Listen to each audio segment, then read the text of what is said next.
जब क्रिकेट शुरू हुई थी तब शुरुआत में सिर्फ बैटिंग करने के और बॉलिंग करने के ही नियम थे। फील्डिंग करने के कोई नियम नहीं थे। लेकिन क्रिकेट के इतिहास में एक ऐसी अजीबोगरीब घटना हुई थी जिस घटना को देखकर फील्डिंग के नियम बनाने पड़े थे। और यह घटना इतनी अजीब थी कि प्रशासन भी मजबूर हो गई फील्डिंग के नियम बनाने के लिए। तो आज हम उस घटना के बारे में बात करेंगे जिस घटना के कारण फील्डिंग के नियम बनाने पड़े थे। तो वीडियो को अंत तक हमारे साथ बने रहिए।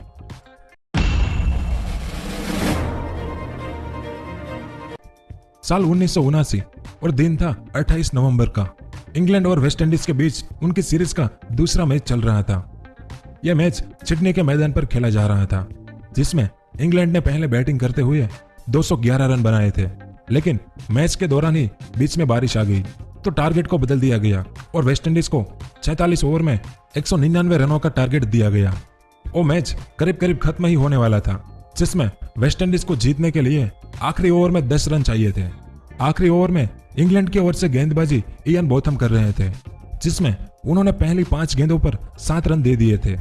यानी वेस्ट इंडीज को आखिरी एक गेंद पर जीतने के लिए 3 रनों की जरूरत थी। इयान बोथम की गिनती उन बॉलरों में होती है जिन्होंने कभी भी नो बॉल गेंद नहीं फेंकी। अब इंग्लैंड इस सीरीज का पहला मैच हार चुका था, इसलिए इंग्लैंड को इस मैच को हर हाल में जीतना था। इसलिए इंग्लैंड के कप्तान ने ऐसी एक फील्डिंग लगाई जिससे क्रिकेट का आगे का पूरा इतिहास ही पूरी तरह से बदल गया।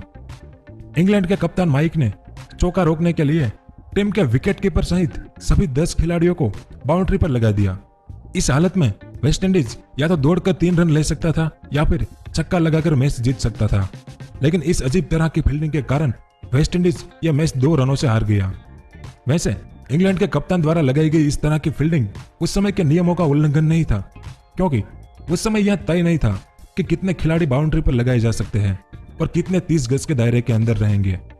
लेकिन इस मैच की इस घटना ने सभी क्रिकेट प्रशासकों को चौकन्ना कर दिया और फील्डिंग के लिए नए नियम बनाने पर मजबूर कर दिया। तो यहां से फिर धीरे धीरे फील्डिंग के नियम बनने की शुरुआत हुई और पहली बार फील्डरों की नियुक्ति से संबंधित नियमों को साल 1980 में ऑस्ट्रेलिया में खेले गए 1 दिवसीय मैचों में लागू किया गया था। और फिर साल 1992 के वर्ल्ड कप में यह नियम बन गया कि पहले 15 ओवर में 30 गज के घेरे के बाहर सिर्फ 2 खिलाड़ी ही बाहर रहेंगे और 16 ओवर के बाद घेरे के बाहर 5 खिलाड़ी रहने का नियम बनाया गया। क्योंकि इससे पहले कभी कभी कुछ टीम अजीब तरीके से फील्डिंग बनाती थी। कुछ तस्वीर आप देख लीजिए, ये देखें, है ना अजीब तरीके की फील्डिंग। फिर इसे भी देख लीजिए, यानी नियम ना होने के कारण इस तरह की फील्डिंग देखने को मिलती थी। इसलिए इसके बाद आईसीसी ने पावर प्ले से संबंधित नियम सबसे पहले साल 2005 में बनाए और उसे लागू कर दिया।